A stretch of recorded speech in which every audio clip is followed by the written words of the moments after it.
head, the rhythm calls. Stand up tall, we break the walls.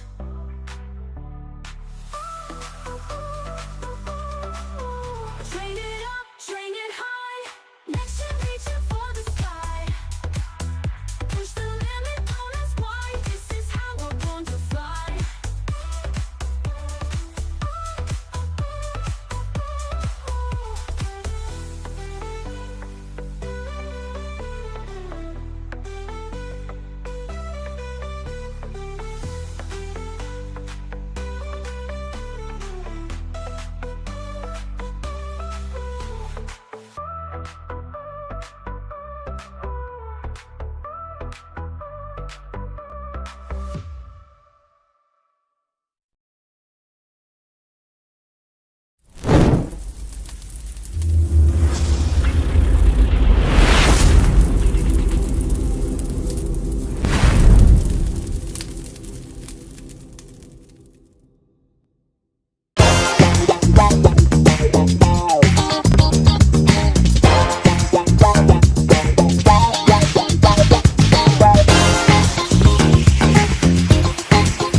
Well, good evening, everyone. Welcome to another edition of Next Gen Training here on the Sparta HQ Network. I'm Mr. Bennett, joined with my partner tonight. My co-host is CBN Tech Talks, aka Black David, aka Bearball. Here with me tonight, our coach. He is actually coaching. He's got games tonight. Again, he teaches or he coaches fifth and sixth grade basketball. And games running over tonight. So if he does show up tonight, he's going to be very late to the show. But certainly appreciate David for hopping in last minute.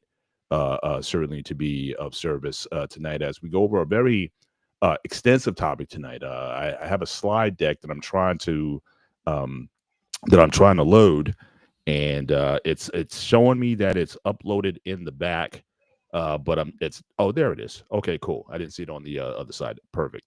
Certainly as you come in tonight, make sure you hit the like button as you come in. Really helps the algorithm. Also consider subscribing to the network. We've had some good growth in recent weeks, and we want to keep this thing going. But also just as important here is this new section that we're really trying to build. We want to change the format of the show where we drive content based on your questions. So if you see the email on the bottom, nextgentraining101@gmail.com. Send your questions and requests to us.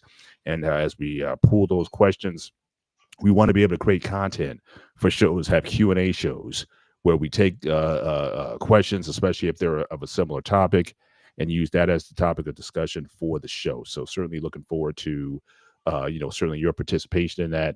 And certainly we ask you to be a part of the show and really, share your thoughts and questions that you may have for myself and Coach, and even with David being on that, he has a father, he has teenage and adolescent children, so I'm sure he's got some wisdom he can certainly share in this space as well. But as always, we would like to check in with everybody, and we want to know, how are you doing with your pies, your physical, intellectual, emotional, and spiritual health? We take that very seriously on this show. And, so we want to check in with everybody, make sure all those areas of your life should be clicking. And so with me, things are, feeling pretty good. Health is right where, right where it needs to be, and training hard, intellectually growing every day, emotionally very good. And, spiritually, that kind of guides everything else, so physical, the spiritual health really helps me with my emotional and intellectual health, and then the physical. It all kind of cycles together. It's hard to have one without the other. If you're not feeling good physically, it's hard to feel good in all these other areas of your life. And what good is it? Yeah, you can have the body of a Greek god, but if your spiritual health isn't good, or if you're not doing well emotionally or intellectually, then that's not good either. So again, we seek folks to have a balanced perspective, a balanced life, a balanced approach in terms of how you do everything. And so we definitely want to foster that. But certainly check in with our my co-host tonight, brother David. How are you doing, sir? How are you doing with your pod, sir?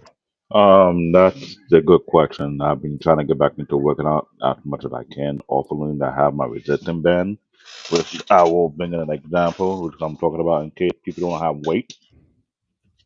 The type of resistance band you can use. Hmm. Put that on this right now is 100 pound resistance band. So I do curls, do some other workout. I do some stretching on the arm. I'm trying to refocus myself because I'm not gonna lie, I didn't have any easy the past couple of months, so I'm trying to refocus, reground myself, make sure I stay positive, which is not easy, but as a father, I have to show the example regardless of what I go through. I gotta keep on pushing. Hmm. I'm trying to get back to reading my scripture. I used to be a heavy Bible nerd, Hmm. so I can compete with those who understand the scripture, but I'm trying to get back to doing the same thing. It's not easy, but I would tell anybody if you're going through something in life, take it one day at a time. Make sure you try your best, keep pushing as much as you can. If you don't succeed your goal, you try it again the next day. Keep on trying, keep on putting to your accomplish it. That I will tell you. Awesome, awesome. And certainly for those who are coming in tonight, again, how are your pies? Certainly check in and make sure that you're doing well in that perspective.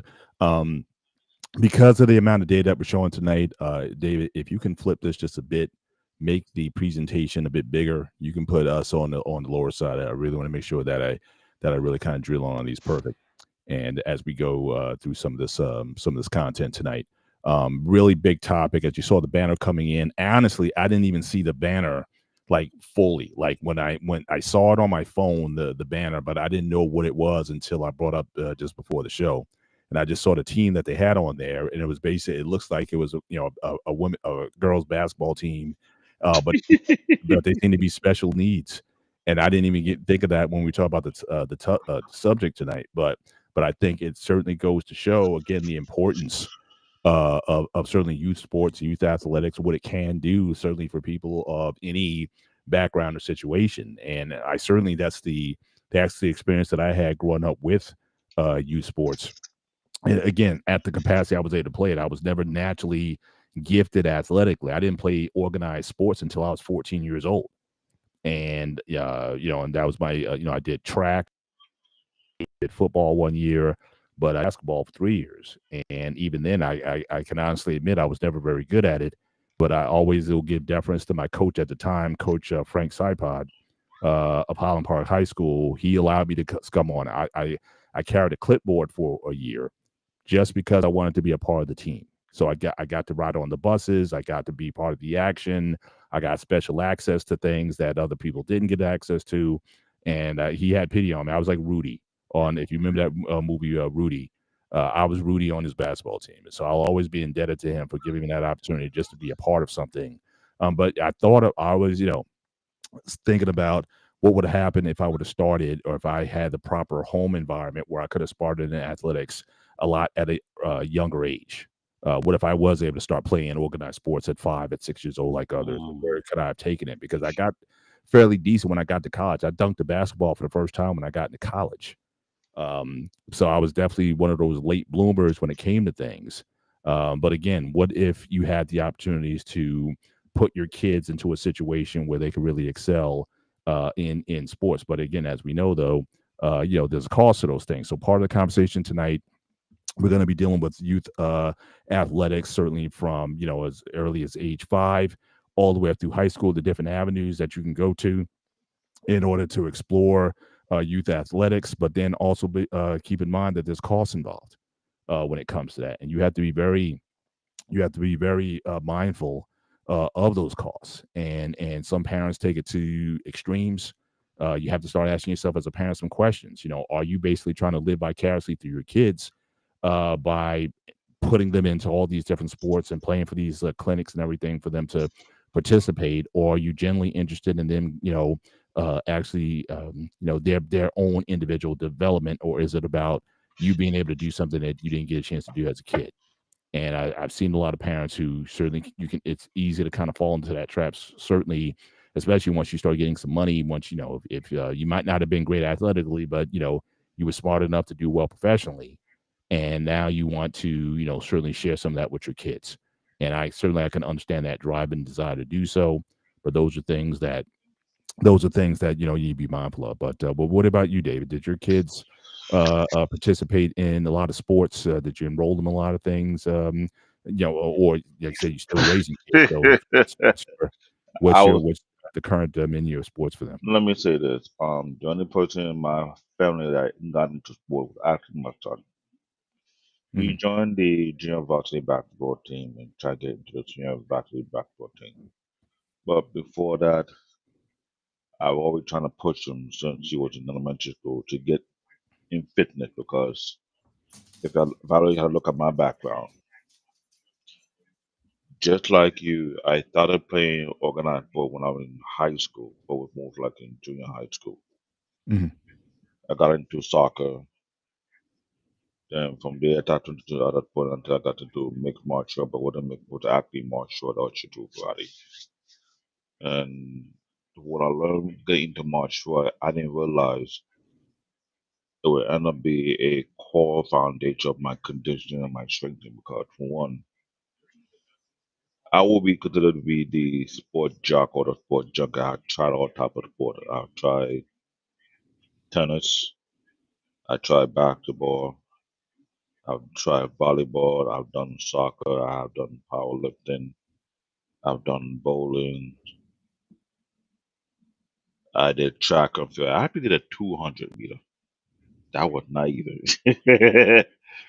I couldn't do the 400 because I had to train for that one. I wasn't going to do the 100 meter without back in my country because I don't want to, how you want to say, catch a Charlie horse on your calf muscle. I've seen people who are not trained properly, and I was one of those people I want to see what I can master.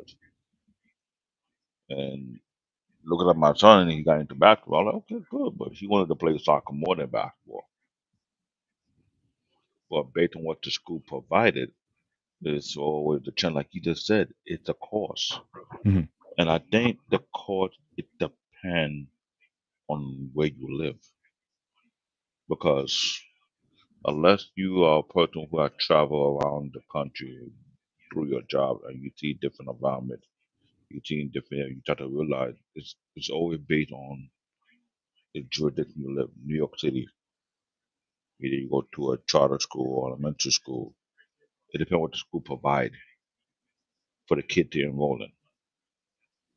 If you were to move your kid out of the city, the urban, get into suburban area, like say, I don't know, not like New Jersey, but somewhere far away from the city, whereby they have a much bigger facility, they'll have more options to choose. Either want to be in baseball, or they will be in basketball, or they're going to be in football, whatever they have available. Yes, the school have a particular budget, but it also take a cost. You got to sign the form. Maybe you got to do some fundraising, so to speak. It's all boiled down because when you think about it, then as the parents, that's something you have to always ask yourself. Are you available to support your child in that path? Because when I was my son age, I was playing soccer in high school. None of my parents came to see my game. Hmm. Now, even though I took it to the heart, but I don't think people understand a parent support in their child's sport journey says a lot. But what you mentioned earlier in the show, that also can be critical if you see the parent investing way too much money or they're pushing their kids. Hmm. Because ironically, I'm not sure she's a single mom. I don't know her name, but her kid used to go to the same elementary school my son used to go to. I told my daughter, and I watched this woman push her twin sons into football camp. Then after that, tennis camp. And I was wondering, is she no disrespect? I know you picked on these type of things. Is she trying to get a meal ticket? Hmm. I know you Yeah, understand what I mean by the that right happens. term. And this topic, I try to stay away from the topic because it's not simple to touch upon. Don't get me wrong, I love sport. It helped build a child, fundamentally speaking. It built a level of discipline, a level of accountability, responsibility. It built all type of skill mechanism that not everybody can find in a classroom, right? But Right. on the flip side, depending on how you're pushing your kid or how you're supporting a kid, it may deter them from learning those skills. If I'm wrong, Mm. because I Well, know. Go ahead. well, I think that a couple things that you said. Um, I think it certainly helped them develop some skills, but I think it also can be limiting as well. Because I know parents, for example, who've had their kids in some sort of, and again, this topic tonight, generally speaking, you could apply to a lot of different areas. It could be sports, it could be dance. Like I got daughters, so they all were in dance.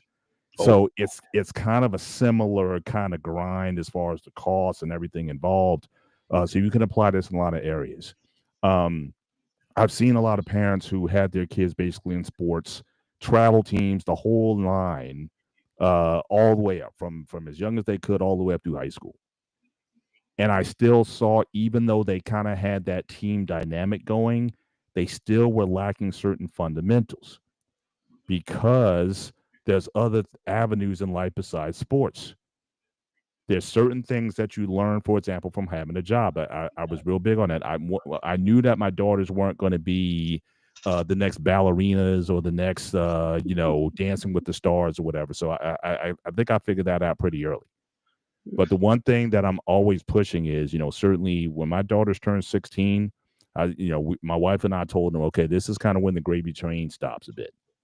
And if you want additional money, you're going to have to get a job.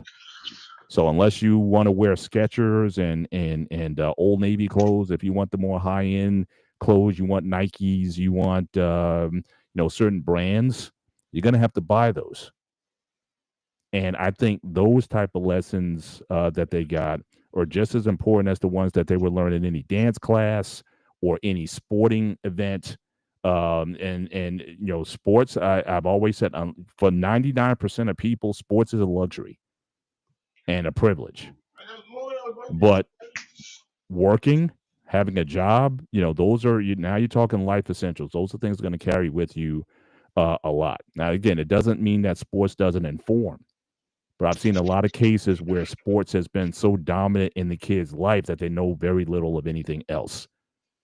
And so, because again, a sport environment is controlled, you're typically playing with a team where people are selected.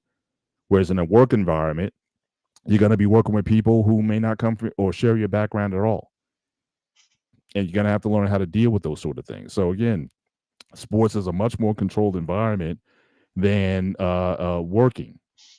And so I've always been big on making sure that kids can learn early enough how to handle money, how to make money, the pride that you take in earning your own money. I think those are just as important, unless, again, if your kid is going to be one of those 1% or less than 1%. In fact, we're going to show some slides of that, how rare it is that kids, like depicted in these pictures, get to play at college level, let alone professional level. And so those are things that we have to, certainly take in mind. Thank you for the adjustment. Those are things we have to take in mind as we certainly go through this. But again, I don't want to limit or be negative about sports. Again, there's positive aspects. Here, just this one slide here: 64% of executives noted that sports help them with their career development. Again, teamwork, team building, those kind of skills are essential in corporate just as they are on a team. You got to have those together. 73% of girls and 59% of boys who played high school sports are expected to graduate from college. Now, again, that number could be a little bit skewed because, again, if you're the nerd, if you're the smart one or whatever, I would think your percentage chance of graduating from college would be higher than those. But and again, I've seen a lot of players get scholarships, but again, were they in school because of their academics, or were they there simply because they could dribble a basketball or run a now football? I'm glad you mentioned that because I think that middle part right there is very, very critical because I think you and I both know this very well. depending on what school you're going to, they always say if you play a particular sport, you might get a scholarship to the college of your choice. So Hmm. they think that that sport will be the doorway. But we knew for the past maybe what 5 or 7 years, they have been a thing about how they recruit high school students to particular college where there's money involved, Hmm. where there was girls involved. On the boys side of thing, on the girls side, it's a little bit different. It's more of a level of competition, trying to find the right talent. It became a money marketing bit until recently they changed the dynamic whereby now, if you were recruited for a particular school to play sport, either be basketball, football, or soccer, you have to get paid now. Unlike all the yesteryear in the NCAA division whatsoever. Hmm. That middle part right there, I had paid attention to that middle part for almost a good 2 to 3 decades because we've been to high school here. We understand the dynamic and the change of it. Some people go through the college, some people don't. Some people get scouted. When you get scouted, they will offer the scout because they want their particular skills whatsoever. So when they say 23%, the only thing that comes to my mind, what the most common sport that most girls get recruited for in college? That would more likely be basketball and soccer. Hmm. Unless it's gymnastic, and it's gymnastic. Well, we're gonna cover some of that as Okay. well, as terms of the sports where participation is high or the highest, and also your what sports at those levels you have the best shot of gaining some sort of either acceptance on or even scholarships from. We're going to cover that as well. But the last point again, $68 billion saved medical costs thanks to physical activity, but that's a given. You don't necessarily have to be part of a sports team for that. I mean, you can, work out, hit a gym, push ups, sit ups. Those are things there. But again, the idea of being physically active, whether you be on a personal level or in a sports context, certainly there are benefits to that. So I don't want to, again, negate the positive contributions that sports has to people and what it's done for people in terms of the life lessons that have been taught. Another slide here that we have is where, oops, I think I skipped one. Go back. Here we go. So this slide here, and I think the time period was probably around the pandemic, when you had whole seasons suspended because of that, where you couldn't have it, what have you, and the transition that took place. So for people who didn't have, the sport or the activity, again, they replaced that physical time with screen time, and that was also around the time when you had again Fortnite, TikTok, Instagram. A lot of the social media went up because again, if you can't participate, then what are you going to do? Negative impact on mental health and happiness, 63%, lost interest in practicing and playing their favorite sports, 25%, and lost desire to return to the sport when allowed to do so. Is probably the fewest. But again, you're going to again, without that interaction. That's why a lot of kids, in fact, I even saw with my oldest daughter, because she was the last one in high school. She spent her last 2 years in high school through the pandemic. And I could definitely tell you it definitely had an impact on her personal and interpersonal development. It took her a while to do that. In fact, I think she's still kind of catching up. She's doing a lot better now, but I always thought she was kind of 2 years behind mentally, because not necessarily intellectually, not to say that she wasn't smart, but just the social skills weren't there because they were not in school.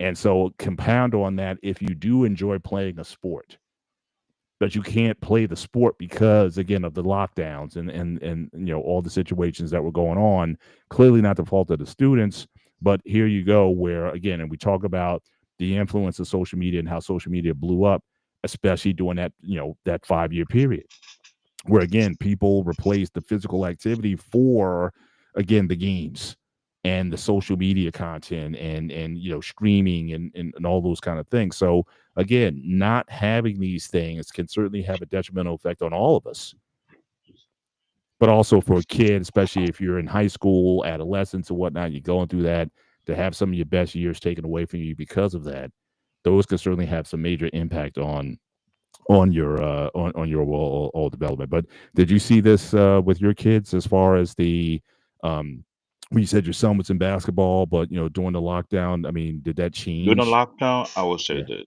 the only 2 or 3 apps that were on heavy with Fortnite and Roblox. Even though right now they're actually a class action lawsuit against those two particular applications, they had a severe impact on the youth as well. TikTok was a thing at the time, but not wasn't that heavy. Because I know during the pandemic, everybody's on TikTok doing all type of things, doing all type of weird challenge whatsoever. That was really getting out of hand. But as I was looking at the chart and I started to think about it, I'm like, that do have some kind of impact, but like also like I said, it's also fall on location. Like, how would I put this? I know during the pandemic, depending on where you are, you were either forced to stay indoor, you not to go out, whatever. But if you don't know type of place with a complex, we had an indoor gym. Some people don't utilize the prescription description and they still go to the gym, still get their workout and come back home, or like they have an indoor gym. But not everybody have the privilege. So when I look at these numbers, I was like, wow, that is a huge percentage because physical education is very critical of, I will say, helping up balancing your emotion and how things go through your mind. But when you look at all the games they play, Roblox and Fortnite are the top two. Mhm. TikTok will be number three. Google Meet, Messenger, Zoom. That's more like no one want to make phone calls, but rather just do that communicate or communicating. Yeah, I yeah, think for that would sure. be the case. Yeah. Yeah, for sure. And just keep in mind the importance, I believe, of youth sports because you talk about gym class. Gym is different than what it used to be back in the day. Gym was there for you to exert physically. You don't see a lot of that activity in gym classes anymore. I mean, when I grew up, they still had kind of like a militaristic type of portion of gym. Like so you can go back and watch those videos of gym classes from the 1960s and I you see them remember. doing things because again, the whole idea was you're preparing these boys because they may have to go to boot camp in a couple years. If you're 16, if you're drafted, you're going to be in boot camp at 18, especially during the 60s during the Vietnam War. Yeah, but So again, the whole thrust was different back then. But I remember enough to where we would be lined up like soldiers. We would have to do push-ups and jumping jacks and sit-ups and climb things and chin-ups and things of that nature. But now gym became just recreation. and I think that happened due to a policy change because I've seen the 60 video that you were talking about, and I was like, wait a minute.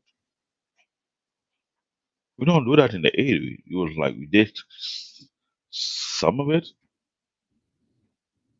but not much. And I noticed it happened a slow decline. What kind of activity do in the gym on the soil, but I also find it unusual outside the American soil. They put that same fundamental even more. So I was trying to ask, what stopped them here? What would be the reason behind it? Mhm.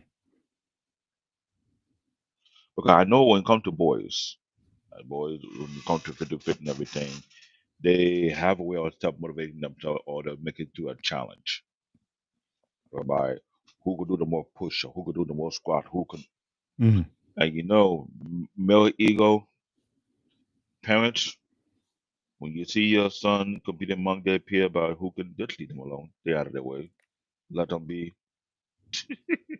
Mr. Bennett don't have son, he had daughters, so it's a different ball. When you see bragging, right, all that little testosterone flexing, let them have that moment, let them flex, because at least they let it out. But these days, I'll be honest, I don't see a lot of youth so more, oh, I mean, I could do 100 push. No, I remember I was trying to do that myself. So you brought it up, I'm thinking like, it had to be a policy change or something. Because it can't just stop overnight unless more is not pushing for it. Mhm. Or the gym coach or the gym teacher not emphasize on it enough. It had to be something that took place that switched the cycle of it. Mhm.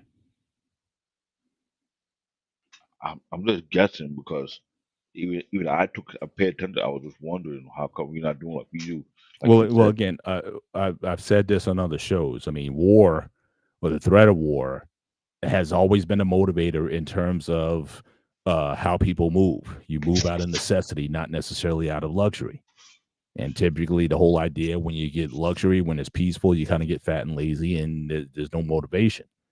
And so, the fact that we weren't preparing young people for the potential of that activity, I think it certainly hurt in terms of their physical development. Or again, the idea of sports became, rather than the military, sports became the regimented or the structured environment that young people gravitated towards. And again, when you had the pandemic, when that got taken away, a lot of them gravitated towards, again, the online sources. So again, like I said, there is value in, like I said, youth sports, youth athletics, but there's also a cost that's involved. So I really want to kind of get into this and help people to kind of navigate what are some of these costs that are involved. So again, we talk about youth sports, the AAU. All right. So again, from this study that was done, by these folks, they're actually out of New Jersey. William Patterson, my brother actually went there for a couple of years. William Patterson in New Jersey, but just from the extract, 60 million. 60 million United States school-age children and 75% of American families participate in organized sports annually. American families spend around $40 billion a year on youth sports, and this amount is expected to exceed $75 billion by 2026. This expenditure represents 7% of their household spending. The average family spends between $700 and $1,000, and I think that's certainly on the low side. Because I know, especially for certain sports like baseball, you'll spend $300-400 on a bat, a youth bat. Because I know guys who've shown me that. So certainly that's there. And again, so with spending with spending increasing by more than 50% in the past decade. So again, there's definitely a lot of money in youth sports, and I think that certainly generated a lot of what we're seeing with AAU and with other travel team organizations. You're certainly starting to see a lot more of that. But by contrast, now again, this is the era that I grew up in, right? School sports, right? These are usually the most affordable option. They're often publicly funded. So again, if you want to know where a lot of your tax dollars go, especially your state taxes, they fund your municipalities. And with that is school age activities, your gym classes, your sports teams, your uniforms. All of that basically comes from the taxpayers in a particular community. The primary costs are usually for personal equipment, shoes, and gloves. So again, when I played basketball, the only thing I had to buy was my own basketball shoes. But even then, the coach was like, there's only certain shoes you could wear. So he kind of limited your options or whatnot. And basic team gear, if not provided, the focus is often on local competition, minimizing travel and associated costs. Again, you typically play people within your region, your county, those sort of things. So again, that's the era I pretty much grew up in. Unless you were very, very good. I mean, like thinking that you were going to play on the next level. AAU, even though that was around, I didn't know too many guys who played AAU. There might have been some summer camps that guys went to play on a higher level if they wanted better competition. But really, there was a yeah, you can go ahead. So there was a lot of basically high school was like the main thing. You did have some camps and whatnot, but other than that, people relied on high school sports as their main vehicle. But then with AAU getting more powerful over the years, and then the introduction of private travel teams, we'll talk about that in a bit. Now, yes, you have more options, but with that option oftentimes comes more cost. But typically playing school sports is usually the cheaper option. So again, just comparing school sports versus AAU versus travel team. And again, an AAU team technically can also be a travel team, but there are some differences between the two, with travel teams sometimes being the highest. Okay, so again, an AAU team can vary from $500 to $5,000 a year, especially if you talked about the travel that's involved. Because again, with school sports, you're typically playing people within your county or your district. But with AAU and travel, you could be all over the country. And again, I know guys who've had their kids in baseball and basketball. You're playing in tournaments all over the country. And so with that, you have to factor in the cost of airfare, the cost of lodging, and all those things in order to participate in these programs. And you get fewer options. Like I said, basic equipment comes with the schools, but when you're with these teams, everything is a la carte, everything. And we'll talk about what some of those basic costs and breakdowns are. But again, hopefully this is information that if you're deciding, well, what should I put my kid in? Again, I think ultimately you have to really have an honest assessment and look at what your skills and abilities and the interests of your kid is. Because a lot of parents, they want to put their kids in everything. And at the end of the day, is it really going to be worth it? And that's how we'll certainly end tonight as well. But for example, AAU, it's a big organization, founded in 1888 for over 40 plus sports that are sanctioned by AAU, from kids to adults, right? So like if you follow bodybuilding used to be an AAU sport back in the 50s and the 60s and the 70s before the IFBB came around, and NABA and these other organizations, AAU powerlifting and weightlifting, a lot of that was part of it. But these are sports that are sanctioned. So to work with the AAU, you have to buy membership into the AAU. You have to, if you want to form a team, you have to fill out an application with AAU. You have to be approved by AAU, and you get to participate in AAU sponsored tournaments, but you also have to go by AAU rules, okay? Amateur Athletic Association. And so again, so they're one of the oldest and one of the largest and fairly respected bodies when it comes to youth sports and athletics. But again, they have programs that go all the way well into adulthood as well. Just to kind of give you a difference between, again, travel sports and AAU. So again, in the 80s, I would say in the 70s and the 80s is where AAU really started to ascend. But then you started to have something else that came off of that. Then you started to have the development of these travel teams. And these travel teams were oftentimes funded by the big sneaker manufacturers, Nike, Adidas, Under Armour. Plus, you had people putting private money.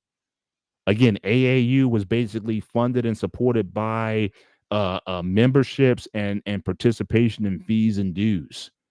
But then the sneaker companies also started to get involved, and as well as former athletes and players started to get involved in these travel teams, these private organizations that really started to compete with AAU. So when Nike, Adidas, and Under Armour came in, it really started to separate, because now these organizations, they started pouring money into it. So if you played for one of those sneaker organizations, guess what? You got free sneakers. Because like I said, even in high school, we had to get our own sneakers. But when the travel teams, the private travel teams came in, a lot of the equipment was supplied by these companies. And so that also then had a draw on the elite players. And really they started to separate out. So it says, while the talent that competes at the AAU level continues to impress, these super teams dominate travel basketball, because again, the money that's being poured in. And it's virtually an unregulated industry. And what's also happening is those with money, because again, like I said on the previous slide, you could spend well over $10,000 on these private travel teams. And so where sports used to be a vehicle for those who were poor. So if you grew up in the hood, if you grew up in the ghetto, sports was oftentimes your ticket out of the ghetto. But now with the costs that are involved to be part of these travel teams and even AAU, a lot of poor families are being priced out of it. Or if you do get poor kids or people from impoverished backgrounds in, someone's paying. So, David, you mentioned earlier about, depending on where you live, not necessarily. Because if you're good, you have a lot of these private, and so even when I say high school, I have to make a distinction. You have the public schools that's supported by public dollars, but then you also have private and parochial schools that are oftentimes subsidized with private money.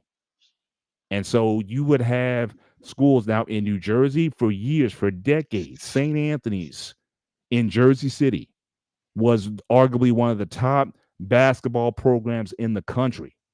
Now, St. Anthony's is a very small Catholic school. I think their student bodies might be like 700. But people start to ask, how is it that St. Anthony's is able to get some of the best players in the country in high school to play for them year after year? Dan Hurley, who was the father of Bobby Hurley, and I think there's another Hurley that he's the coach for UConn. Again, very prominent in that basketball scene in New Jersey. And so now you start to get into, again, where are people getting this money? A lot of these Catholic schools and a lot of these private schools were essentially giving these kids scholarships to go to their school. Whether or not they had the academics to even be there or not, a lot of money was given out. So again, if you're a good or great player, money will find you.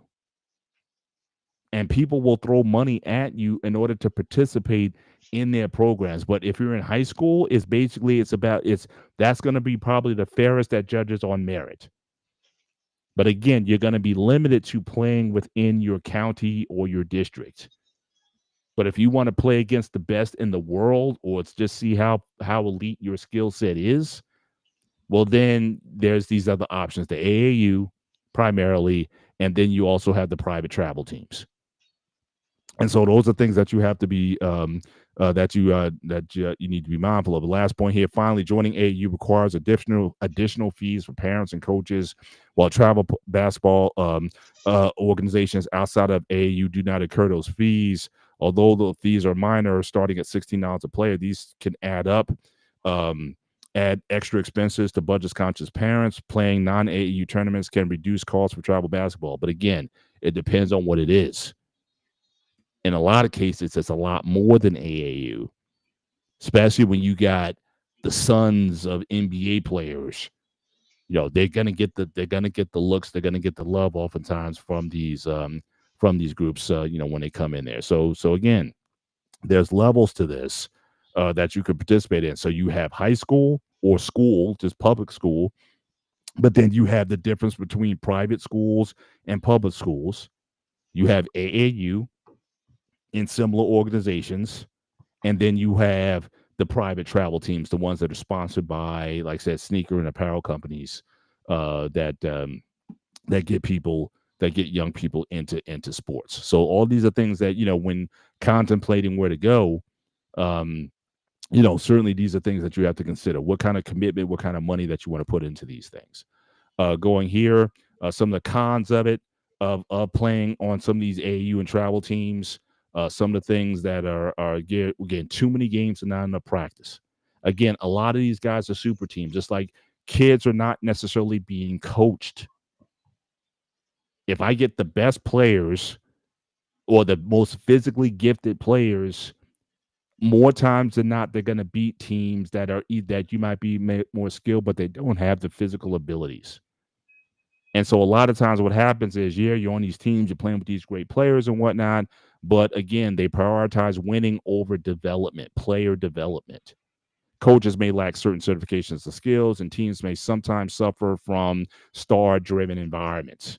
Again, because, this player, former NBA's son, is on the team with this former NBA's son, and they just have these teams, and, they're naturally gifted. They're at 14 years old. They're already 6'5", 6'6", and still growing. And they just dominate everybody else. But again, when you're dominating like that and you're winning Nike's tournament or whatever, or AAU's tournament, are you a better player? Because what happens when you do face stiffer competition? Are you being taught the fundamentals of the game? Or is it all about the money? Is it all about being seen? Is it always about the notoriety versus, are you being taught to be a great basketball player? David, any comments on this before I go? I got a slides to get through, but I just wanted to kind of talk to a few and then get I to them. Any never thought comments about for I never thought about this part and the part of the coach may lack certification or experience. That one I noticed a lot in the urban city area. I don't know if this one makes sense to you, but I'm not calling no name. To have a female coach in a male basketball team, I don't know how that would work.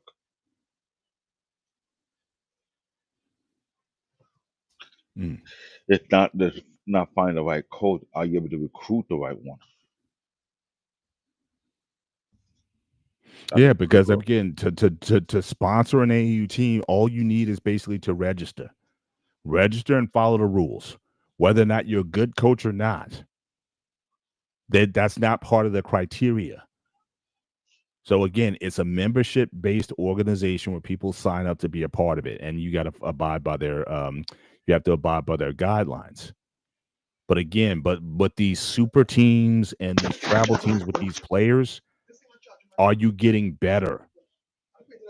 Is an issue that people really have to say, what's going to be best for my son or daughter playing for one of these teams or playing for the local schools or whatever. What's going to put my child in the best position to be a better player, or like I said, if that's not going to be the future that you see for your son or daughter, then again, isn't high school sports enough? you know so again, these are questions that you have to ask yourself, because again, it gets more expensive as these things go on. Now, there is another association called the Junior NBA, okay, kind of put together by a lot of NBA players, former players, that they tend to focus more on the fundamentals. But again, you got to pay for that. So again, for the practices that they sell off is $215 per player for an 8-week session. But then there's also private coaching, which can be, depending on your coaching experience, it could be $30 to $50 an hour. If for the elite coaches, they want $60 to $90 an hour. Again, better instruction, but again, it's going to cost you. And how much are you willing to spend? How much are you willing to invest in for your kids' development? I think a lot of that is also going to depend on, again, where you honestly, if you can get an honest assessment of where your child is in that development process. But this can start at age, as you can see, it can start with the rookies. It can start at age 5 or 6. It goes all the way up to age 18. So again, depending on, you can start these up. I'm not going to make a lot of distinctions between the ages, but each tier has different levels and arguably different money as you go up in tier. So again, let's talk about football a little bit. So we talked about the basketball. Here's some of the football organizations. So again, you got Pop Warner. Again, is for ages that has tackle football, cheerleading, and whatnot. I know guys who have their daughters in the cheerleading and their son is playing football or baseball. Ages 5 to 15. You have American Youth Football. Again, they have different divisions. They have tackle. They have 7-on-7. They have flag football, NFL flag, I-9 sports. So again, there's a lot of different organizations that are out there. And just to compare, for example, Pop Warner, the way Pop Warner runs. So again, these are the age basis. So you can start playing Pop Warner, what they call Pee Wee football, at ages 9 through 12, but you can start as early as 5 years old. So they got the tiny mites, ages 5, 6, and 7. Now, the thing that's different with Pop Warner versus the other groups and organizations is that for them, they have weight limits. So again, as you see on the bottom there, depending on your age, there's also a weight criteria. If you're way too much, then you may need to go. They may see about how you can play for another one of those divisions. But again, Pop Warner football costs vary by program, but typically range from $75 to over $500 a season. Again, that depends on the equipment that you have to buy, or just the organizers themselves. If the organizer has a reputation, there's no limit in terms of what you can charge to be a member or participate in the program. These fees cover registration, equipment, uniforms, other program expenses. For example, flag football may cost $150 to $325, while tackle football can go from $175 to $500. Again, a lot of different ages there. But again, they typically have weight limits, especially for the tackle football associated with it. You don't need a 150-pound kid pancaking a 50-pound kid. So again, you got to make sure that there's some rules in place because you can have some pretty big kids, but again, goes all the way up to age 15. Then once you go from there, then more than likely you're going to be playing for like your high school varsity football team versus being part of the Pop Warner. But certainly they have weight limits, and then you have for the cheerleader the same thing. They have different based on your age, if you want to do cheerleader or dance, which is big competition. Like I said, I know someone, they go all over the country. They go to Florida, they go to all over to have their girls to participate in these cheerleading competitions. It's big money and big business. Again, it's very similar. $175 to $500 per person, but then you got to pay for again equipment, additional experience like spirit packs, custom bows, potential travel out of town, also pictures. That's a big thing with a lot of these groups. Also, there's charges for pictures. Everything has a cost. So these are the ages. So again, with the dance, you can go from ages as early as age 3 all the way up to age 18. You can be part of this sort of you can be a part of this sort of group. So again, I'm talking about sports generally, but I'm using these specifically. But again, you can apply this to any sport that either Pop Warner or AAU or any other sport governs. It's going to be very similar. They're going to have age brackets depending on your for your age, and some also have different skill levels depending on your kid. So again, tackle football, versus flag. Again, the more talented players, they may be pushed into tackle football because there's not a lot of money in flag football at later ages. So again, just be mindful of the costs. Another one here. This is another group. Okay, American Youth Football. They said they're one of the larger organizations. Again, the difference between them and the Pop Warner is that they don't have weight limits. So you can be as big if your 10-year-old is 200 pounds, he can play. On Pop Warner, he's not going to be able to play. So again, those are things that you got to be mindful of. Again, American Youth Football costs can vary. It says the typical annual spending is around $581 for tackle football programs, according to a 2022 report. Local program fees range from $100 to $500. Again, uniforms, spirit packs, and just all kinds of things that you have to buy. If you were in martial arts, for example, you would have to pay for karate gis and uniforms and all those kind of things too. Again, these are just costs that you have to be mindful of, certainly as you go through it. But again, they start at age 6 and they go all the way up to age 15, and then again, once you're 15 and older, again, then you go to high school, and you're able to play certainly at that level. All right. So again, just to break down again some of these costs, what are the things that you're playing for? So again, if you talk about youth sports, okay, so again, football, baseball, track, wrestling, all those different things. Again, there's registration fees, equipment, gear, additional costs like again, team fees, pictures, packages, or local competition registrations, program specific inclusions like camp fees, insurance. Again, the thing with this also is that different groups are able to sort of make up their own rules in terms of what needs to be bought and what doesn't. And again, if you're doing the travel thing, if you're doing AAU, or if you're doing travel, period, again, travel costs, plane fares, right? Hotel costs, food on the road. Again, parents who are like dedicated to this. My kids, one of my daughters, she ran track for a couple of years, and it's a big commitment. I mean, first of all, you have to feel all day. I mean, we went to some of the local meets in my town. You're there all day, 8 a.m. in the morning until 4 in the afternoon, and your kid may run in 2 races. But because the team is there, you got to be there all day. So people are just camping out. They put up tents. They bring food. They're just chilling for the day. It's like the whole weekend is dedicated to track and field. And that's just for the local stuff. If you have to travel, it's the same thing. but to support their kids, they put, they add these expenses for dance and cheer. Again, very similar: registration fees, uniforms, spirit packs, like I said, socks, bows, and accessories, competition fees. Again, especially if you're in a dance competition, yeah, you have to pay money to get into these competitions, right? Out of pocket expenses, choreography and music, travel. Again, all of those things you got to keep in mind. So let's get into a breakdown of some of these fees and what we're really talking about. So again, on average, all right. So um, typically, you see these costs year to year. They've been going up dramatically year to year. Right, every year there's been an increase. So again, team registrations, uniforms, travel and lodging, lessons and instruction. That's outside of the teams. If you want private coaching, that can really shoot up. Camps and athletic schools, other expenses. Again, you could be spending over $1,000 a year.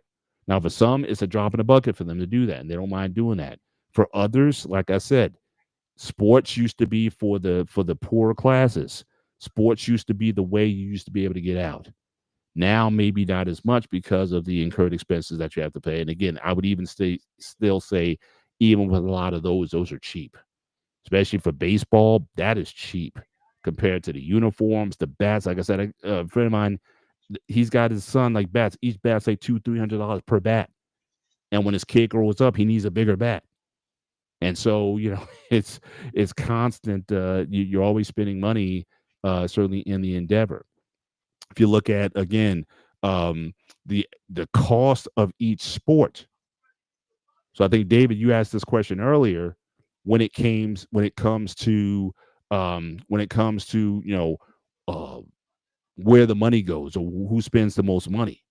So track and field actually is one of the cheapest sports to get into because basically it's the uniform and it's the cleats and whatnot to get in. But ice hockey, again, the equipment that you have to buy. Again, ice hockey is not available in every state, especially in warmer states. It's not available always. Field hockey is expensive. Gymnastics, some of these more elite sports, the cost can really kind of grow up. You know, as you go on. So that's why you see again basketball and whatnot. Again, some of the more inner city, some of the more rural sports is where you see a lot more participation. But again, a lot of these programs like gymnastics and field hockey and ice hockey, again, more expensive in the suburbs, not necessarily in the inner cities. And typically, those populations also tend to be a bit, from a racial perspective, folks you tend to be a bit lighter. I'll just I'll just say that much. Certainly more European in their look. Just want to give a shout out to again Mariana. She's in the build tonight. Appreciate you being here, as well as Craig in the build tonight. Again, appreciate you being here. Appreciate you being here as well. Moving on. Again, costs. I mean, this isn't like I said for some.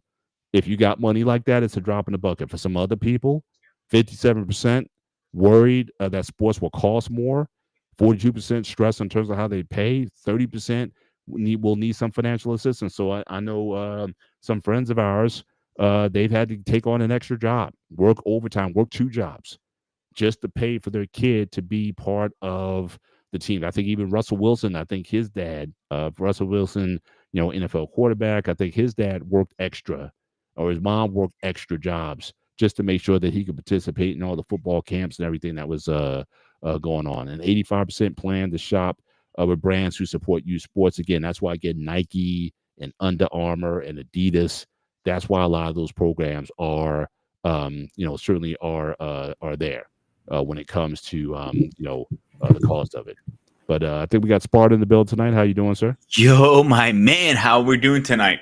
I'm just going through, man. I mean, it's a racket at the Yeah. at So the end I of want the to day. jump on here for a minute because I kind of want Sure. to touch base a couple of things you were talking about. Mhm. So with the martial art community that I can speak very, very well about is it's a very expensive sport. I'm not gonna lie to you.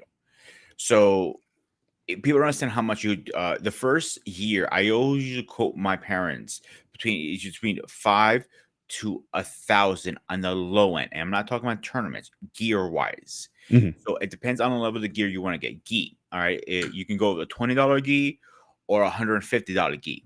For young kids, I don't recommend 150 because like you might get a growth spurt. You're not always going to be 3 foot. You got growth spurt. You're going to grow right out of it.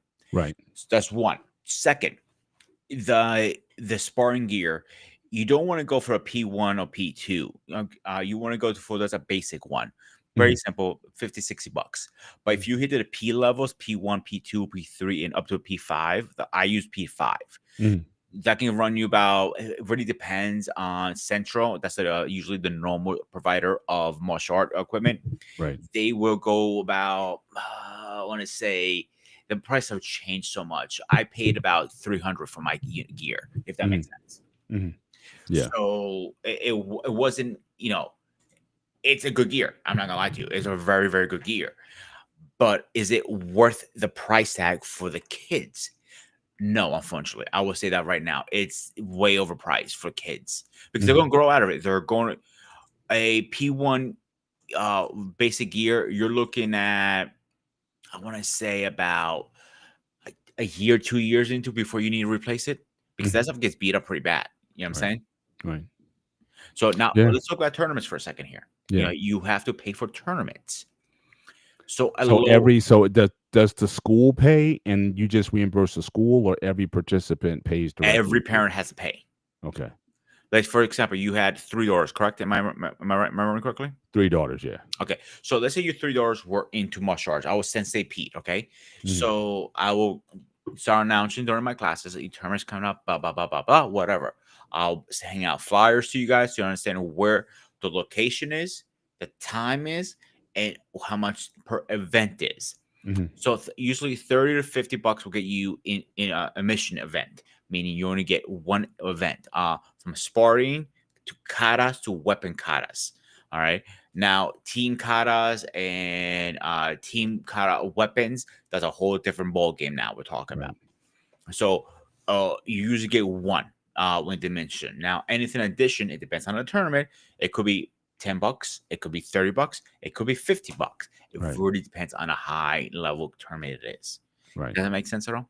Yeah, it does. Now, I guess the question that I have, is it required No. that you participate in a tournament? Because I mean, what if I just want my kid in martial arts because I want him to learn self-defense, and so obviously the skill sets that you learn and the sparring and whatnot, but I don't necessarily want to get on the tournament circuit. Was that optional, or did you have to? It's optional. I would never make anybody go to a tournament out there forcible, if that makes sense. Now, if you want to go as a specialist just to support the school, that's cheap. $10 to get in the door. Right. And I had a lot of people who do that. Like one of my students said, "Listen, since I don't feel like doing this, like, don't have to go, dude. You can sit back and relax. Can I just show up?" I'm like, yeah, you can show up. And did you feel pressure? Like, what if you started to like really excel? Like, you really got good at it, but you just didn't want to participate in the was there pressure, or is there maybe not your school, your sensei in particular, but could you see some pressure in saying, hey, you're really good? Because from the school's perspective, they're thinking, look, obviously if we do well in tournaments, if we win tournaments, or if whether it be individual or just as a collective for the school, then that adds to my brand. Because how many martial arts schools you've gone by and you look in the window of the school and they got trophies like it's funny you said studied across the school or whatnot, saying, hey, we're really good, look at all the tournaments that we won. So you would think there would be, if you saw a person who really had potential, but they were like, well, I really don't have the money to join the tournament, or I just really don't feel like participating, that there would be some sort of pressure, or at least some some influence to say, hey, we really need you to, you could really do good at this and it'd be good for the school. Have you seen that kind of pressure put on? Yes and no. Okay, so I'm gonna give you a multiple question answer to this. Okay, so Master Shiro, Sensei Shiro, bless his heart. This guy used to do it for love. He was a hairdresser by trade. So he had always all the money he used to make from school, he would put it back into school, if that makes sense. Yeah. He owned the property. Everything was on him. And so he didn't really care. He didn't do it for love. He only charged like 40 or $60. I can't remember how much. Great instructor. And if a student couldn't afford class, he was just, don't worry about it, because the money came back to the school, and he Mhm. would take care of you, but he would ask you to take care of the school later on when you can. Same thing with tournaments. He says you really want to go, like, you go to him, like, let's say you went up to me, I was like, Pete, I can't afford this time around. Like, don't worry about it, I'll take care of it. Just Mhm. make sure you take care of the school eventually. And Gotcha. now with the number game, that's the politics of the martial arts, unfortunately. Numbers win tournaments. So you have a school that has 5 versus the school that has 50. The 50 is going to win. Even the 5 is doing 10 times better. You're doing akatas better, they're fighting better, and they're doing weapons better. Mhm. They're going to win because it's politics. So the pressure of Mm. you going is the number of the game. There's low pressure telling you, like, come on, dude, you're gonna let us down? What the fuck? Yeah, yeah, I would think so. That'd be, Yeah, especially if you're one of the school's better fighters. That absolutely. there'd be some pressure to want to, do it for the school or whatnot. But that's interesting though. But at least I'm glad to hear that at least on paper it's optional. Because Mhm. again, I would think there'd be a big difference between, again, just doing martial arts for the sake of you want to learn a martial art versus proving you can, win a tournament, or what Absolutely. have you. Yeah. So. Tournaments became very political, unfortunately, like any Mhm. sport. You know what I'm saying? So the numbers count in a tournament now. Is it to in 2025? Is it the same? I haven't stepped in a tournament in so many years. Mhm. I want to say yes, and it's probably worse if I had a guess. Because I remember talking to other instructors, and, like, their schools are small and they're not like this mega, like Tiger Solomons. That's a Yeah, that's a big franchise. Right. we call that McDojo. Yeah. Get it, McDonald's, McDojo, Yeah, get it. McDojo. Yeah, Yeah. yeah. So they're going to win most tournaments. And we, as in, during the black belt meetings, and we always bring this up to small schools like myself, like, yo, how do we know this is going to be fair? We don't want the politics. This is for Right. the kids. Well, think about it too is, I mean, obviously if they're enrolling 30, 40 kids in, that's Mhm. 30 or 40 fees. So again, for the sponsors of the tournament, Yeah. those who bring the most cash to the table, I want them coming back every year. So you might give them Correct. a bit of an advantage, certainly if it comes to a decision, unless you do a KO or the guy can't continue or something like that, then you may show some favoritism towards the more funded schools, because Believe it or again. not, Paul, and you're gonna be Yeah. surprised to hear this. In a small, a karate everyday tournament, you're not going to get KO'd. You're gonna get pointed out first. Mhm. It's rare someone's knocked out. I mean, in all my tournaments, I have really So they're not full contact. now these days it's no contact to the face, they call it, because everybody has a job now these days. You know what I'm saying? Right, but I mean but even in adult tournaments, there's no contact to face, but still you can still get KO, you get kicked or what have you. I mean, Yeah, yeah. I have never Or seen if not, anybody get kicked KO, out in a you Sportaplex. can't continue. Let's say if you don't get KO, you get a kick. If you get a kick in the bread basket, right, and you can't breathe, or you get a liver shot or something like that. I mean, that's certainly you could very easily end the fight that way as well. I don't mean Okay, necessarily yeah, getting that's what I mean. Yeah, knocked yeah, out, yeah. I say, stable spot. bro, I literally, yes, a spin kick right to the solarplex. He was not coming back from that. Yeah. Once you get hit, once you can't breathe, that's it. I mean, He was you're done. done. Yeah, Yeah. he was done because this is during the black belt meeting. This is the funny ones too. You're gonna get a kick out of this. They're saying, okay, no contact to the face, and a guy raised his hand once. He goes, "What about black belts?" And we all laughed at him like, "You're a black belt. If you cannot block your face, you deserve to get knocked the fuck out." Black belts Right. are different. That's full contact in black belt division. There are also Right. divisions. You have to keep that in mind. There are different Yeah, for divisions. sure. They're the youth division, and it goes by rank and age. Then the adults, same thing. Then you get to black belt. That's a whole different animal. Right. A whole different animal. And it gets pretty. The men's black belt division, it is the most bloodiest division ever. Right. The women's are pretty bad too. I saw one woman bit somebody's hand. It was an accident. Right. She had mouth guard. Man, I thought the woman in these stitches, she was bleeding like a goddamn goat. Yeah. Yeah. I mean, I could certainly see it being, certainly the intensity growing up, but again, now with those more brutal divisions, does the cost go up in terms of the fees or the whatever for Yeah, these? so now the bigger tournaments, like when the World Martial Art Tournament, the World Martial Art Federation was around, how it worked was they did a point system. So you did the small ones, and you earned X amount of points, right? Then you get to the next level, and the price goes up as the tournament is get bigger and bigger and bigger. The World Martial Art Tournament, it cost my parents about believe at the time it was early 2000s. We're talking about in the 300 to 400 range. Now in Yeah. today's number, I expected at least $1,000 to enter that tournament. Right. Yeah. Yeah. I mean, that's a lot. And then again, especially if you have to pay for lodging, right? So Oh yeah, that's like for another one, yeah. not Travel. only just for you, but for them, and let's say if they want to come and see you in Mhm. a particular tournament or what have you, then Food is another one there too, because there is Oh, yeah, a sure. recess in the middle, Yeah. and Yeah. the food is expensive. In terms, they're fucking Oh raping. yeah, especially at the tournament itself. Yeah, they want $10 for a hot dog. I mean, it's Yeah, because the school is running the school who is sponsoring that tournament is running the snacks and the food part of it, the cafe Mhm. stuff. All right, so they want to make their money, and so they're going to charge you triple times. Like Yeah. I seen hot dogs up to $12 to $15. I'm like, God damn, but this hot dog better be fucking worth it. No, they're never good. No, it's the worst food. That's why I always, when my daughter ran track and field, for example, I always brought my own food because I was like, I was not either I wasn't going to pay the prices or the food wasn't very good. Because again, they had kids running the concession stands, Yeah. so it's not like I used to they tell my were going parents always right before we left. We always met at the dojo. So I did a little briefing, like we went over everything. I went over the rules with the kids again, and I told parents, "Listen, you have no food. Here's your chance. Stop at Wawa. Stop at a Yep. gas station. Stop Yep. anywhere. Get some food because you're going to need it. Get drinks. They're not going to tell you cannot bring that in, right, because they're renting a gymnasium usually most times. right. So Well, actually, those are worse though. I've seen where they can tell you that you can't bring food in a gymnasium. I've seen where they can do that. The only time they can, if it's like an outdoor track.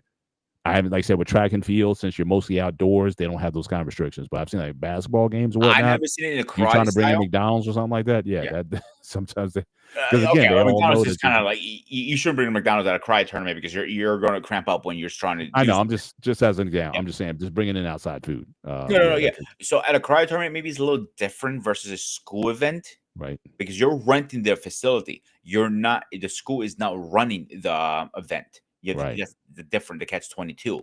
Right. Gotcha.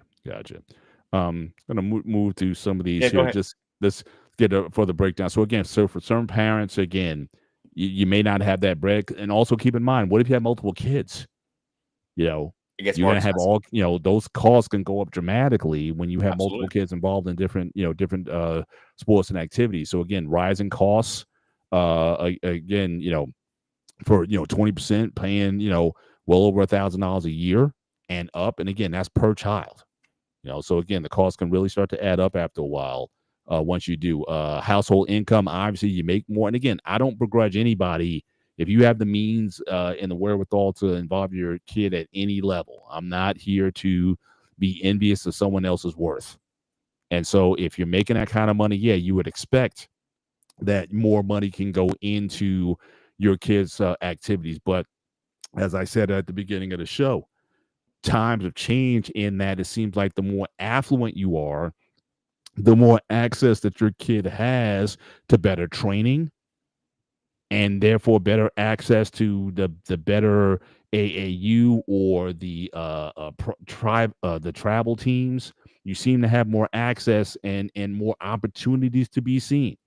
So if you want to look at, college recruiters or what have you, who's taking a look at your kid, and that's another thing for a lot of those private trial teams, because of all these connections that they have with former professional and sometimes current players, oftentimes the scouts, they actually manipulate where the scouts go to watch players.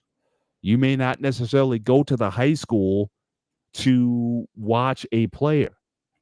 You may go to the AAU event or you may go to the travel team event to watch a player because the guy basically said, look, if you really want to see the best talent here, come here. where scouts used to go to all the high schools in the country and whatnot to see players. Now they said, look, all the top players in the country are going to be at this one event. You don't have to go to all these high schools. Just come to this one event and see all the best players. But like I said earlier, the problem oftentimes with that is, and they're saying this is a big problem with USA basketball, period, even on a professional level. We just saw from the Olympics, the last Olympics, even though Team USA won, it took an incredible effort. Steph Curry, LeBron James, it took the best players playing the best basketball. Kevin Garnett, it took those guys. I mean, Steph Curry went off in the finals game to make sure that they won it against France. But a lot of these foreign teams, they're catching up. France, Canada, Germany, Italy, a lot of these international teams have gotten a lot better, because what they're saying is that a lot of those teams, they focus more on fundamentals, not putting together a superstar roster, but making sure that you're taught the fundamentals of the game, and also these players playing against top competition. So they're saying that's one of the reasons why. And if you look at the NBA now, the top players in the NBA right now, they're all foreign players.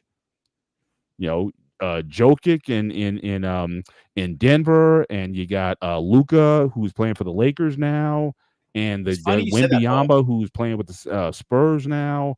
So again, the guy with Milwaukee, Antetokounmpo. It's like all these players, the top players in the NBA now, they're all foreign born. Even the current MVPs from Canada. It's funny you said that, because in Greek sport, 95% of the players, I don't say 95, I want to say like 75%, excuse me, is foreign players, from basketball to soccer, even polo. Mm-hmm. So the sport has evolved so much in Greece too. It's like, and in Greece is a little different because you don't get drafted through high school from college. Mm-hmm. You have to pay, you don't play as a team. Your parents pay to go to a facility to play basketball, and you play the different arenas.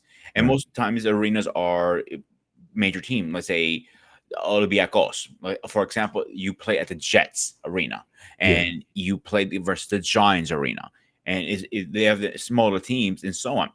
That's how the scouts pick you up, is watching you actually play with people dropping real money. Yeah. I mean, it's but you're also playing with players who also are fundamentally sound. So the idea is that better competition. So again, it's not about the money per se. It's making sure that you're getting the coaching that you need in order for you to be the best you can be. But again, that's going to cost some money here. Some additional stats here. Again, depending on your income, as a percentage of your household income. Again, the more you earn, more than likely, the more you're going to kick out. If you talk about by race and ethnicity, again, whites and Latinos pay pretty much the same amount. Black families, again, just due to income disparities, a lot of times don't have as much money. That's why, again, you may spend more on football or basketball, because those are generally cheaper access of entry. But some of these other sports, maybe not as much. Or track and field, that's another big one where a lot of Black families put their kids in, because again, it doesn't cost an arm and a leg in order to be a part of it. So again, just some overall demographics. I think I got a couple more here. So again, just breaking down again those expenses, average per year. Okay, travel and lodging, registrations, lesson and instruction. Again, some of these are cheap, because I know guys who will spend $100 a session to get certain training. If you're in baseball or whatever, or football, especially quarterbacks, paying mad money to get certain instruction in certain things, equipment and uniforms, camps, or athletic schools, and other expenses. Again, $1,500 a year on average. I want to thank Coach, because Coach sent me a lot of these screenshots, so I can add them to the slide. So here again, average cost again, and the costs go up.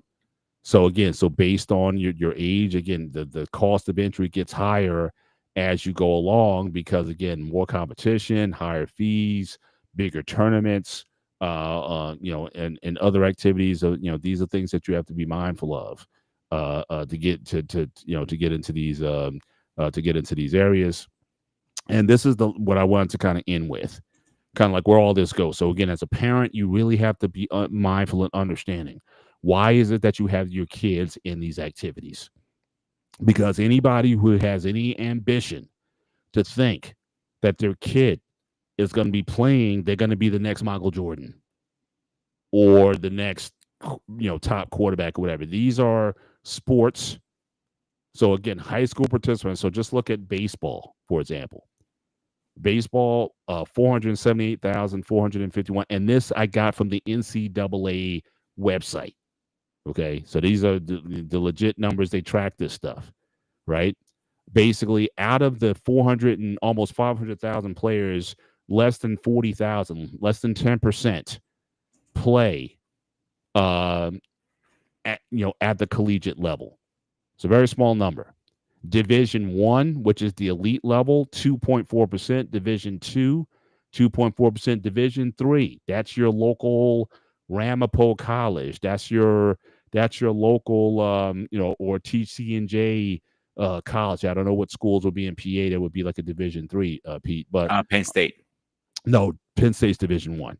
Is it really? I thought it was Division 3 schools are typically small schools, focus more maybe on academics. They may have some athletic programs, but they just don't have the money to compete with those big schools that have 50, 60,000 students and the games on Sunday have 50,000 people in them and whatnot. These are small institutions. A Hofstra University here would be on that level. Again, even at the Division 3 schools, you're talking about 3.2%. Basketball, which is certainly for African Americans, is certainly one of the more popular sports that people enroll their kids into. 1% play at the collegiate level of D1 and D2, just a little bit higher at D3. The sports that really where you have the best access to get recognition is ice hockey and lacrosse. But there's a problem.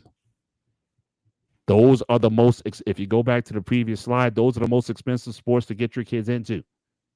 And not every school has a lacrosse program. Usually those schools are like in Hunterdon County, upper wealthier areas.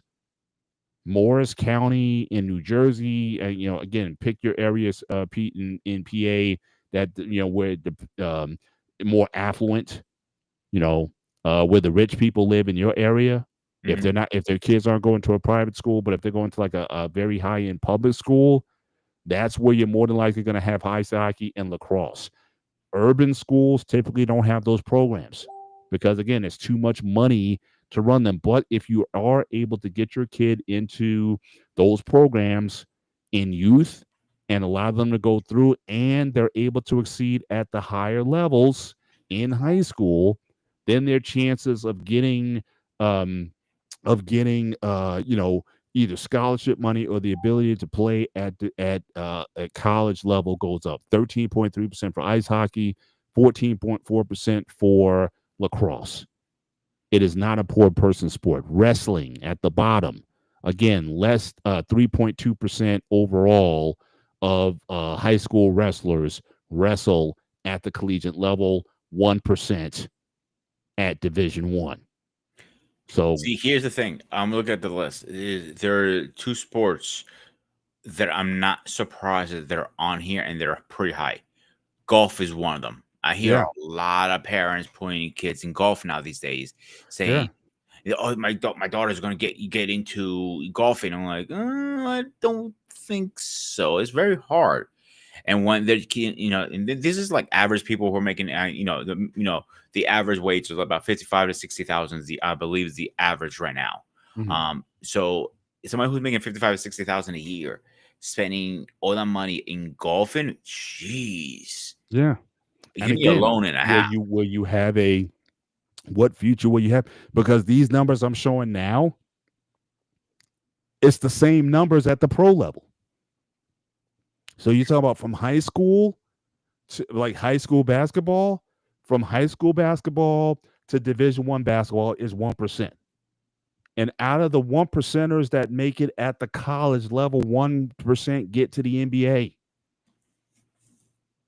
So again, your chances of succeeding in sports is very small, which is one of the reasons why I said that while, yes, you can get a lot of benefits out of sports,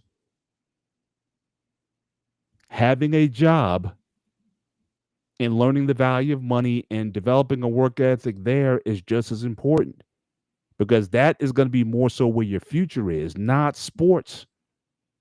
So for these parents who are writing their kids thinking that they're going to, they're going to, you know, uh, have their kid make millions of dollars and they'll be taken care of for the rest of their life, and they think, oh well, I'm investing in my son or my daughter because when they make money, then I'll get any money that we invested, it'll be worth it. And See, here's yeah, the thing. obviously, but obviously we have people who've done that, but it's a rare club. Yeah. So with these, well, I'm looking at this list right now. There's a couple of sports that they're not on here. You may consider sports, you may not consider, may not. That's a different conversation for a different show. Snowboarding and skiing, that is a big sport now these days too. Yeah, So but it's you don't typically have the idea is like what's offered in college though. yeah, You yeah, don't yeah. you may have like a rec team or something like that, or where you could where they would offer that. But as far as a sponsored sport that's sanctioned by the NCAA, they're not there yet. X Games type of sports or whatever, they're not No, there I'm not yet. talking about that. I'm talking about Yeah. more like typical skiing, like with it racing, I guess you want to call it. Yeah. I know my high school did have it.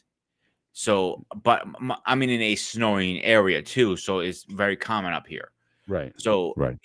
maybe that's more an individual sport, so I guess that doesn't count. Yeah, like I said, NCAA, I mean, there's going to be certain sports that they're going to sponsor. And again, you have to have enough schools that participate in it. So it might be good like in like the Midwest or Colorado, places where you do have snow and access to snow and things of that nature. But will the NCAA sanction those sports? That I'm not sure. I think you have to have stuff. But again, water polo, again, a very expensive sport. How many high school teams have water polo teams? So it's not so again, you're talking about the elite private schools or the high end public schools where people who typically make a lot of money, and they make a lot of money, could just drive through their neighborhoods. And some of these places don't be there after dark. Otherwise, someone like me, I may get pulled over, but that's another story. But it's the same thing for the girls also, because if you look at their side of the ledger, again, small numbers. Your best shot, again, ice hockey. If you play women's ice hockey in high school, again, where you're going to find a program for that? But if you're good, you got a 33% chance of playing at the collegiate level, 10.2% at Division 1, 2.1% at Division 2, and then 21.3% at Division 3. That's your best bet. That and lacrosse, again, another high-end type of sport. Swimming and diving. Again, how many high schools have swim teams, let alone platform or diving teams? It's Not a lot. rare. It's for the elites. It's for the well-to-do. It's for the rich schools. So again, that's going to exclude a lot of people out. Yeah. Because my school wasn't a rich school, and they had, but it was a newer school. My high school that I graduated, because I didn't go only there for a year and a half. Mhm. They did have swimming and diving there. Right. Yeah. But I'm surprised at how much it is to get into that sport, because you don't need a lot of gear. You just need a bench shoot and call it a day. But yeah, the I think it's the coach. The coaching oh is my God. big, and obviously the facilities. Like I said, I mean, you may not invest a lot of money personally per se, but then again, there's the travel, because it's not widely available. Like again, how many schools in your district are going to have? You said your high school had it. How many high schools in your district had swimming and diving? And if you don't, then that means you have to pay extra money to travel to these places to compete against other swimming and diving teams. Yeah.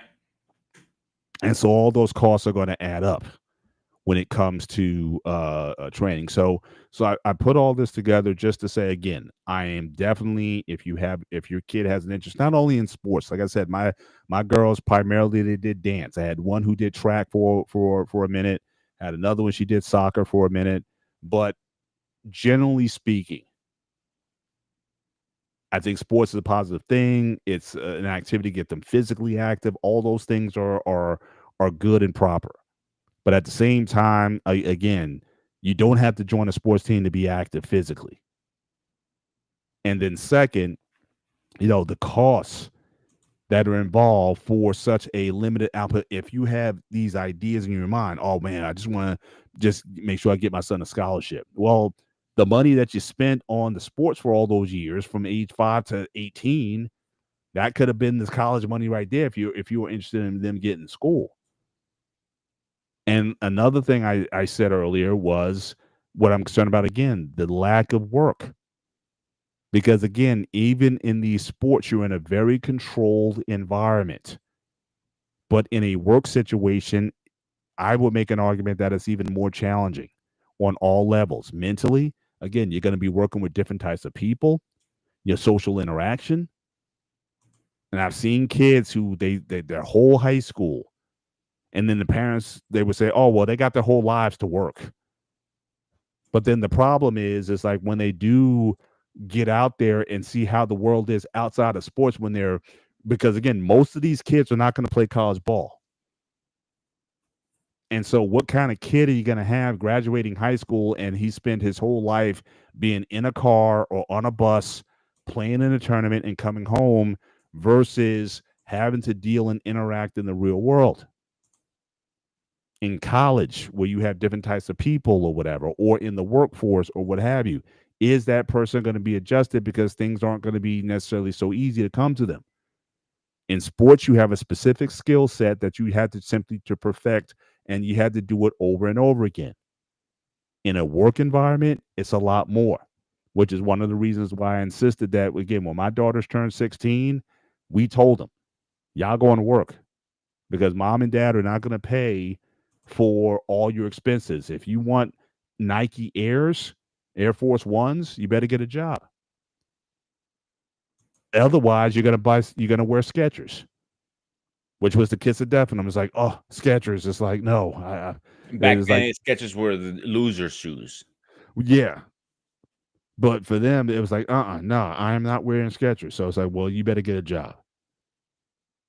And I think that has done more for them than just being involved in sports or dance or whatever for the whole time, because it is a bit of a closed off environment. And so, so again, these are things to keep in mind. But again, sports, again, a great tool, but don't be so dependent and reliant on it that you will then negate everything else. And I think with that, I think we can certainly start to wind down the show.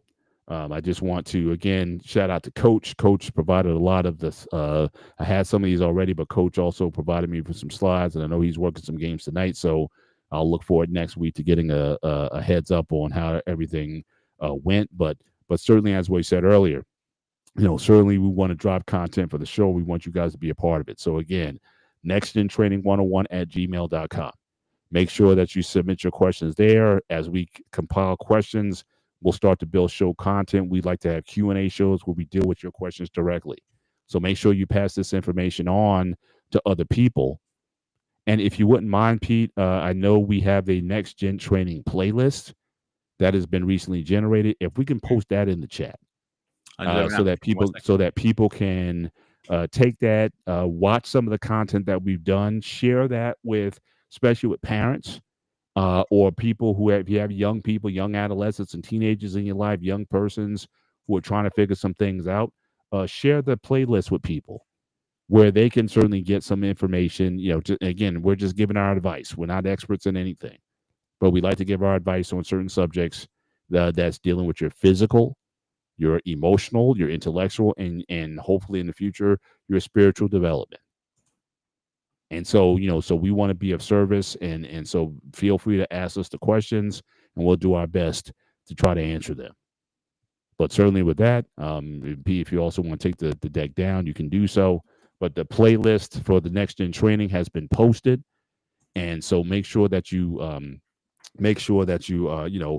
go through and watch our content. And again, share, like I said, share the content with persons. I think, it'll be a benefit to them.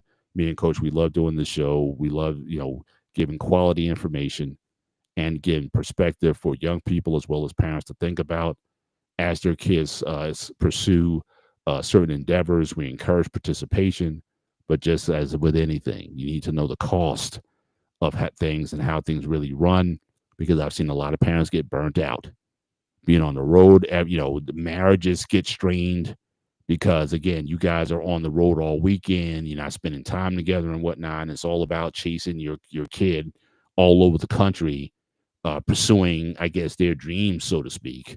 But again, are those dreams at the end of the day? Your responsibility as a parent is to have a fully functioning adult. So I get certainly wanting to be supportive of your kids, but what are you really trying to build, or who the person that you're trying to build? Because I've also seen with a lot of these kids, a lot of these kids I see in these kind of privileged spots, not the best character in the world. I'll be honest. A lot of spoiled brats, quite frankly, because everything is so controlled and everything is about them and everything's about, I got to get to this or that and I got to get here, and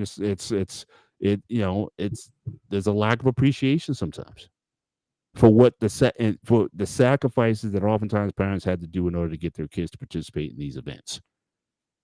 And so again, what type of child are you developing? What type of adult are you building if you give them sort of this privileged environment? They want something, you just buy it for them because, they're playing sports, they don't have time to work. So again, if they want the PlayStation or whatever, did they do anything to earn it besides just playing basketball? So again, these are things that as parents, I think you have to look at the whole person, their education and their athletics, except for that 1% that can potentially play at an upper level. You got to make sure that they're ready for the future. And I've seen, unfortunately, a lot of kids who had the privilege to play sports at the highest levels all the way up through, but an injury and blew out a knee or some other injury that ended their sports career. And then you have to ask the question, what do they have at the end of the day? And how much money did you invest in that particular activity only for it to come crashing down? And where are your kids? So again, you still have to be a parent. You still have to apply balance and make sure these kids are equipped for the future. So I think that's all I really want to share tonight, Pete. Certainly any closing thoughts. And I want to also thank David. I know he had to leave a while ago, but I want to thank him for stepping in last minute because I know Coach was running late for the show. But I certainly want to thank David for stopping in. David did a good job. Well. So shout out to David. You don't want to put your kids into a situation that is a pipe dream. Unfortunately, it's 1% that becomes a professional. It's not a lot. No, it's less than. It's actually 1/1000. Because again, it's 1% that go from high school to college, and then it's another 1% that goes from college to the professional. Yeah. So it's less than, it's 1% of 1%. And then on top of that, after they have to see if they pass their rookie year and so on. I know a bunch of players that actually play professionally and they never made it past their rookie year. They got cut. Yeah. Like The Rock is a great example. He tried football. It wasn't his thing. So you don't want a pipe dream. Ground them. It's good to have them in sports, a little discipline. I'm not denying that. But don't put their hopes so high. And when they crash, everything crashes. That's all I have. Do a quick schedule update too, also as we're at it. So tomorrow the guys are Wally and Dave are going to be going over who is the Empire of the Anime. Good luck on that one, guys. You're going to need it. And this show I've been looking for a while. I think you're going to enjoy this one really much. Is what if Yoda fought Anakin on Mustafar? That is going to be a interesting conversation. What do you think, Paul? Yeah, no, for sure. Anything in Star Wars, you can never go wrong with. So I'm always looking forward to that. Now, conversely, are we going to say that Obi-Wan fought the Emperor? I mean, Palpatine, Yes. or are we just switch? So just switching the fighters. Gotcha. Correct. Yeah. And we have a call so this Sunday on the Gray Area. That's right. So, That's right. guys, this is your time. Take your shots at us. You guys always are keyboard warriors. This is a chance to actually speak your mind. And we're off Monday, but we're going to be back on Tuesday with You're Not Good Enough. Just marinate that, guys. And next week, what you guys are doing, what schedule says, or are you changing it up again? We'll probably change up again. I mean, if we have a follow-up, because again, I never did get coaches' input, certainly on this show. And certainly I wouldn't mind even doing maybe a part 2. We can kind of rehash and review what we talked about, because I really want to get his perspective on some of this content as well. So, you know, and the fact that he's actually doing it. So the ability to you know, talk about it from his perspective as a coach in the thick of it, from a coach's perspective, I would certainly look forward to. But we'll talk about that as far as you know, how to nail that one down. All right, cool. So, anything else before we go? No, I'm good. Again, thanks always for the opportunity. Thanks you guys for hanging out with us. And again, make sure you share the content. Looking forward to what you guys have to say. Guys, as always, stay fresh, stay safe, and I'll see you guys on the next one.